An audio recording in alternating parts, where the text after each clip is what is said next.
पहले बात special report की करते हैं। 2 साल पहले उत्तर प्रदेश के आजमगढ़ लोकसभा सीट के बाई इलेक्शन के नतीजों को अब तक अखिलेश यादव शायद नहीं भूल पाए होंगे। इसी सीट से पिता मुलायम सिंह यादव सांसद रहे। 2019 में खुद करीब 2.5 लाख से ज्यादा से अंतर से विरोधियों को अखिलेश यादव ने शिकस्त दी थी, लेकिन उपचुनाव में बीजेपी ने समाजवादी पार्टी को हार का स्वाद चखा दिया। आज प्रधानमंत्री नरेंद्र मोदी उसी गढ़ में पहुंचे थे, यानी कि आजमगढ़ में पहुंचे थे। यहां उन्होंने आजमगढ़ की पहचान को लेकर बड़ी गारंटी दी है। क्या है आजमगढ़ की वो नई पहचान और कैसे यहां से पीएम नरेंद्र मोदी ने पूर्वांचल की 14 सीटों का समीकरण साधने की कोशिश की, आपको दिखाते हैं हमारी इस रिपोर्ट में। साथियों, आज आजमगढ़ में एक नया इतिहास लिखा जा रहा है।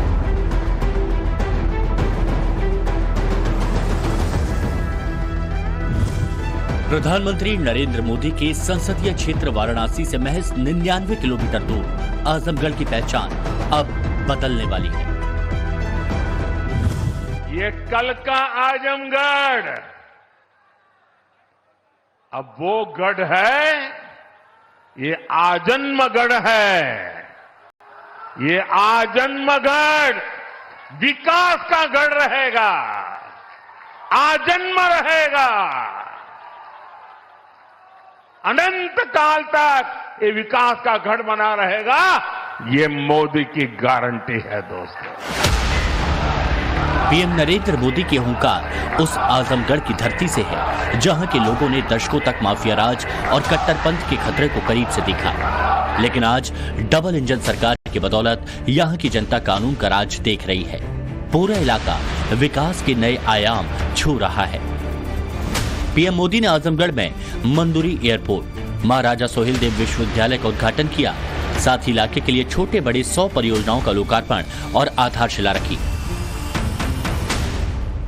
जब हम पूर्वांचल एक्सप्रेसवे का उद्घाटन कईनी तो आजमगढ़ के सब आदमी कहत रहे कि अब लखनऊ में जहाज से उतर के हमन यहां 2.5 घंटा में आ जाब।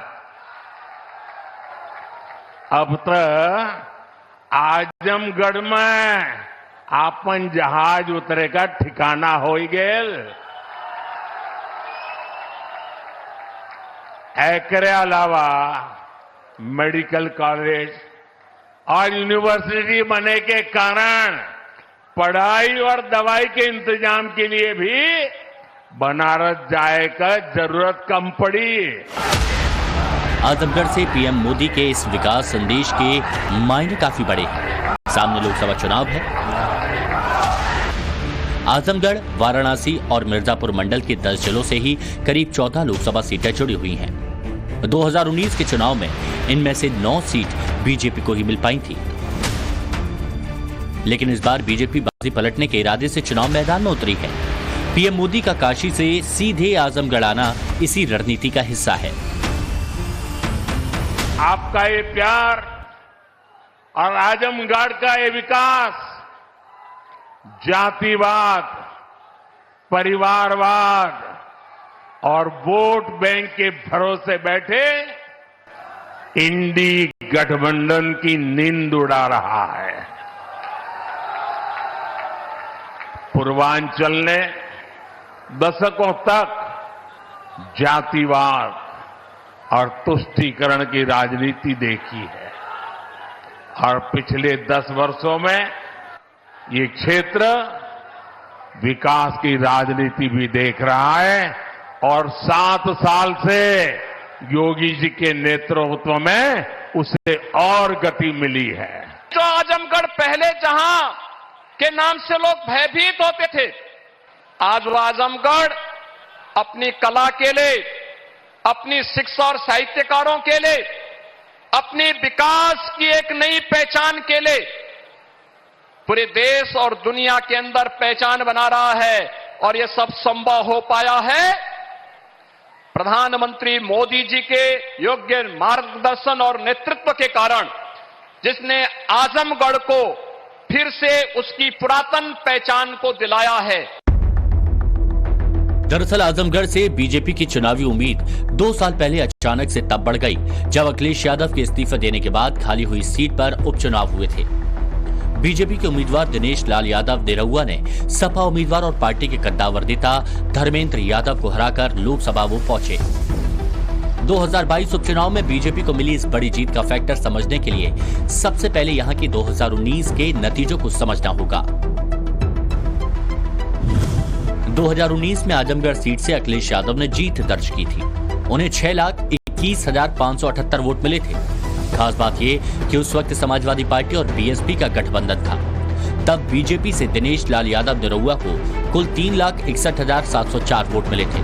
यानी अखिलेश यादव ने इस चुनाव में 2,59,874 वोट के भारी भरकम अंतर से जीत हासिल की थी। 2019 में समाजवादी पार्टी को आजमगढ़ में मिली प्रचंड जीत का सिलसिला 2022 के यूपी विधानसभा चुनाव में भी बरकरार रहा। लोकसभा सीट के तहत आने वाली सभी 5 सीटें गोपालपुर, सगड़ी, मुबारकपुर, आजमगढ़, मेहनगर में साइकिल और सिर्फ साइकिल ही दौड़ती दिखी। आजमगढ़ को लेकर अखिलेश यादव का जोश हाई था। 2022 विधानसभा चुनाव में करहल से विधायक बनने के लिए अखिलेश ने आजमगढ़ लोकसभा सीट छोड़ दी। छोटे भाई धर्मेंद्र यादव को खड़ा किया। कॉन्फिडेंस ऐसा कि उपचुनाव में प्रचार करने तक अखिलेश यादव नहीं पहुंचे। नतीजा आया तो उनके पैरों के नीचे से जमीन निकल चुकी थी। 2019 में जिस आजमगढ़ सीट से समाजवादी पार्टी को 2,59,874 वोट के अंतर से जीत हासिल हुई थी, वहीं उसी सीट पर 3 साल बाद समाजवादी पार्टी 8,679 वोट से हार चुकी थी। समाजवादी पार्टी की इस हार की बड़ी वजह बीएसपी कैंडिडेट गुड्डू जमाली रहे। 2022 उपचुनाव में बीजेपी के निरहुआ को 3,12,768 वोट मिले तो सपा के धर्मेंद्र यादव को 3,04,089 वोट, जबकि